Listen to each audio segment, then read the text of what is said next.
Here I am again, making a video. I was just making some notes about an app that I use to go and just develop my mind really. It's called Elevate. I bought the 1 year subscription, and that's relevant to the video and also me making videos down the line, because one note that I made that I'm looking at right now is all about not giving myself pressure to make the videos, and I feel quite at peace knowing that if I don't focus on streaks, like how I can't with Elevate because the streak system's not working on it on my account, I actually find it easier to do it. So that might actually be a blessing in disguise, or I could at least think of it as one, something I could use to my benefit rather than to my detriment mentally, not being able to see the streaks, even though there is a streak system on the app in theory that you'd be able to use.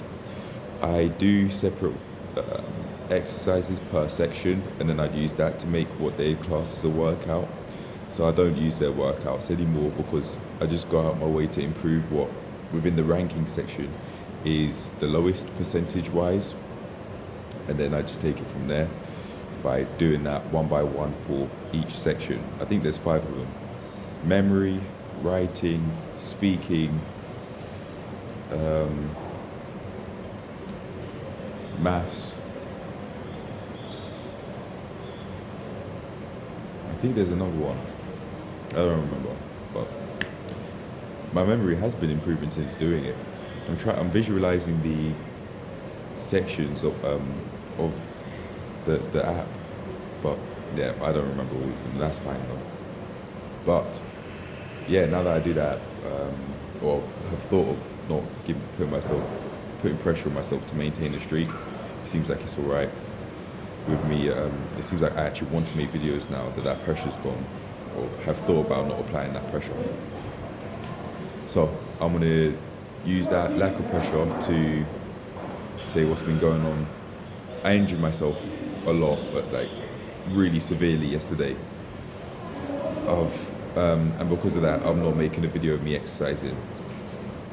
So what happened was, as I was just out, I climbed the gate, and when I was climbing it, because I couldn't see any exit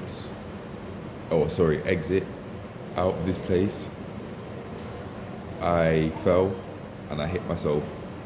I hit my right shin just below my knee. If it were above my knee, that'd be my quad. But just below my knee, I hit my shin. I hit it hard. My saving grace, I think, partially anyways, my age. I'm not even 23 yet. I don't know if I'll see 23, but if I do, and I keep on aging, and I see 50, maybe, then it might not be so easy for me to recover from such incidents. So I do have youth, not only from a biological clock, but chronological age perspective on my side to help me recover from such things. But I'll go out my way to keep on maintaining my biological clock as much as I can, to keep on reducing the speed that would increase at by taking care of my health. However, to get back to what the incident means for me, it means that I'm taking things super slow. I've been eating to try and cope with it. I've been eating too much, or more than I plan to eat, and more than I'd usually eat.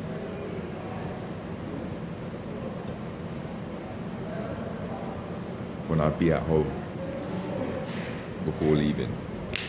So in doing that, I've decided to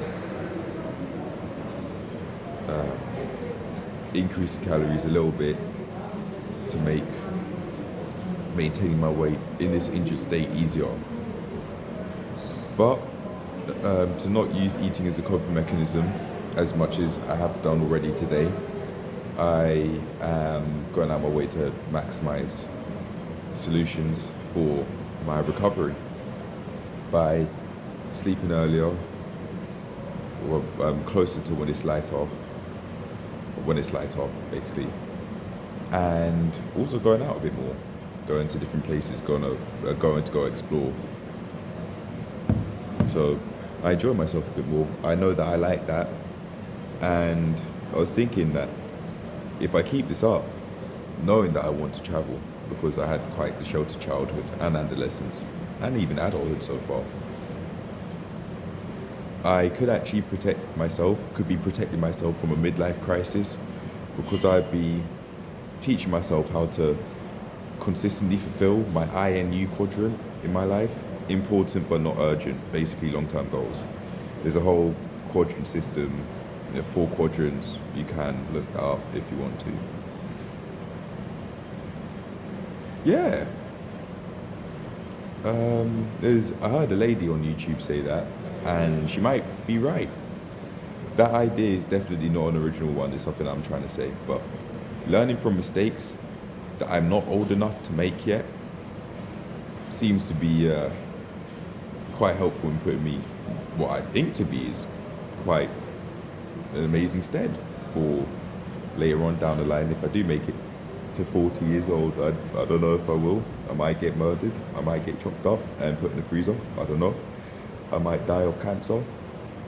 I don't think I have cancer, but I might get run over a train. I might die in a car accident. I might die in a plane. I might die in a helicopter. I don't know. But if I do make it to C40, not that I'd wish anything upon like that upon myself, but like those events upon myself. But if I do make it to C40, then I'd like to imagine that my efforts from 22 years prior and beyond, actually no, I say 24 years prior and beyond, from 16 years old to 40, would have been helping me to carry on living my life beyond my wildest dreams at this point, where I'm at now at 22, having existed 22 years. Yeah, so just see how that goes. And when I do go, I'll just keep going, keep walking slow, and just take it from there. When it comes to strategies, in reference to Transform Your Body, Transform Your Life book by Cash Vegela, I didn't consider what I do when I get injured. But this is where long-term, like he had advised, 1 year investment cycles will come in. So there's enough time for a whole load of stuff to happen. Like unexpected events. So now, next societal year round, I'd be much more prepared to go do what I want to do. That's growth right there. Not wanted growth, unwanted growth, but growth nonetheless. And maybe along this journey in my life is something that I'm just going to have to accept, that if I do want to be able to grow and enjoy my life on my own terms, as I might claim I'd want to do, then I'm going to have to be willing to accept growth that I wouldn't want through what I'd at first glance consider unfortunate experiences, and also not so unfortunate experiences. Yeah, but I'll leave it at that. There's some stuff that I want to do, so I've been sat down for about an hour now, well over, in fact, probably, but I think it's needed. I'm going to let myself carry on recovering. So cheers to that, but I want to keep what I've got going on now. I don't want to force myself to have more money coming in through working for longer per day. I'd rather provide more value to people. Hence, I think if I go out my way to go and work on issues, value-based issues that I might have, where I'm providing people very low value and hence getting very little money, minimum wage, or maybe even less than, I won't have an issue with finances anymore. Start off with intangible wealth, first of all, in the form of education, with the resources out there online. I don't, as far as I'm concerned, really have many excuses when it comes to acquiring resources. It's just with time and experience, I just learn how to use them, because I think for as long as I'm alive, and even after I'm dead, in the form of through other people, what I would have left behind would then help other people grow Same way, Napoleon Hill's dead, but I'd still read Think and Grow Rich, which I have planned to do now through the self-analysis questions. He's been 54 years dead. I think, if I'm not mistaken, he died bang on 1970. So his, what people call legacy, is seem to be living through other people like myself. I'm one of them, so I think I can say that. Yeah, at least for myself anyway. But yeah, that's that. I'm gonna just keep on letting myself recover. The more I go out my way to provide people more value and not work as long as I am now, I think I'll be okay. In terms of quality of life, I would have maintained it because I'd be putting myself in a position where I'd be getting paid more per hour. But when it comes to, I think, like MLM, multi-level marketing, all that sort of stuff, I'm treading in murky waters. But when it comes to, as in knowing about that sort of stuff, as far as I'm aware, I don't participate in that now. But I don't even know, because I don't really know what it is. But there's all of this sort of stuff about finances that I don't know yet. I know I don't know a lot yet in my life, but I don't think I ever will. But that's probably something I just have to accept. At least I know enough to know that I, in my opinion, don't know much. Yeah, but that's okay, because through learning how to learn and learning more, I'll be fine. But anyway, I'll leave it at that. I'm just gonna keep on letting myself recover, and then once I've recovered from this injury, I don't know what I'll do.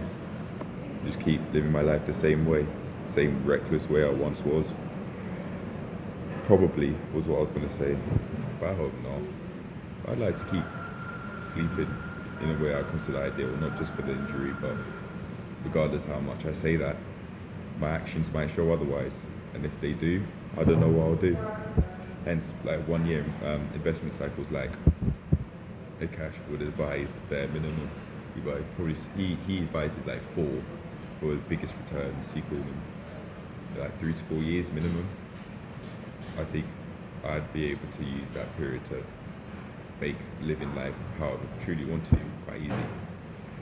I care a lot about like age, because I feel guilty with my performance, because I compare myself to world-class athletes and people of who'd be considered to be of that nature.